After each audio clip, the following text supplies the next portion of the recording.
협심증이나 심근경색, 심장마비, 뇌졸중 등의 다양한 혈관 합병증을 유발하게 되는 병이므로 적절한 진단 및 치료가 반드시 필요합니다.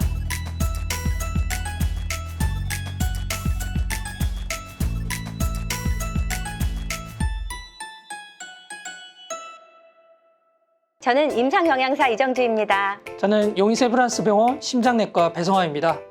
안녕하십니까.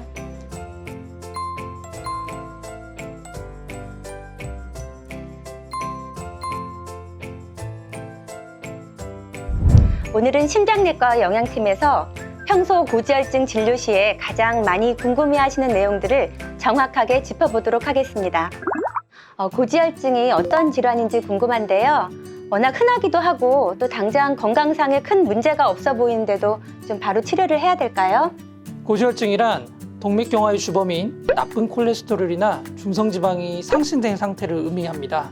고지혈증 자체로 인해서 특별한 증상이 있거나 그러지는 않지만 이런 나쁜 콜레스테롤이 계속 쌓이게 되면 동맥경화증을 유발하게 되면서 협심증이나 심근경색, 심장마비, 뇌졸중 등의 다양한 혈관 합병증을 유발하게 되는 병이므로 적절한 진단 및 치료가 반드시 필요합니다.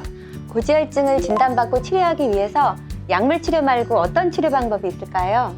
가장 중요한 거는 체중 조절이고요. 이를 잘 유지하기 위해서는 식습관 개선, 운동, 스트레스 조절 등이 있겠습니다.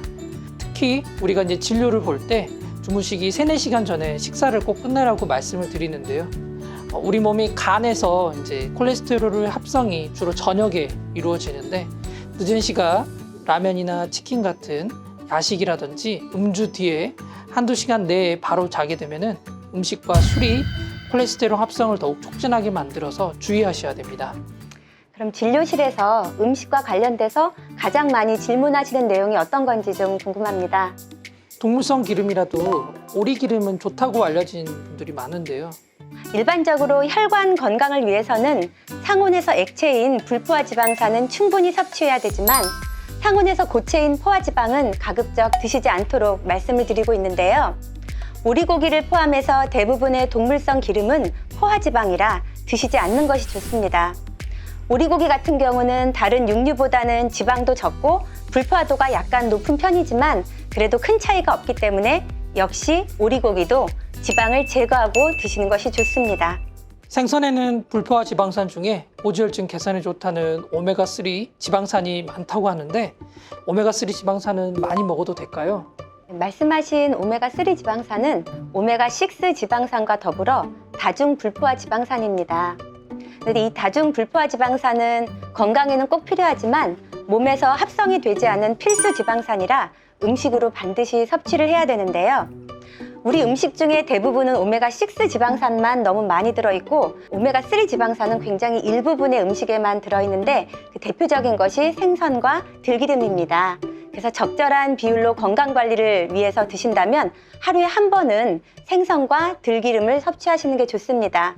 올리브 기름이 좋다고 해서 이걸로만 드시는 분들이 있는데요. 올리브유는 단일 불포화 지방산이라고 해서 다른 다중 불포화 지방산과 비율을 적당하게 맞춰서 하루에 한 번 정도만 드시는 게 좋은데요. 그 이유는 필수 지방산이 없기 때문입니다. 그래서 건강에 좋게 고지혈증 개선을 위해서 기름을 드신다면 오메가3 지방산, 오메가6 지방산, 그리고 올리브 기름 모두 적당량 한 번 정도씩 섭취하시는 것이 좋습니다. 와인을 먹는 게 심장병이 좋다고 해서 드셔도 되는지 물어보시는데 교수님 의견은 어떠신지 궁금합니다.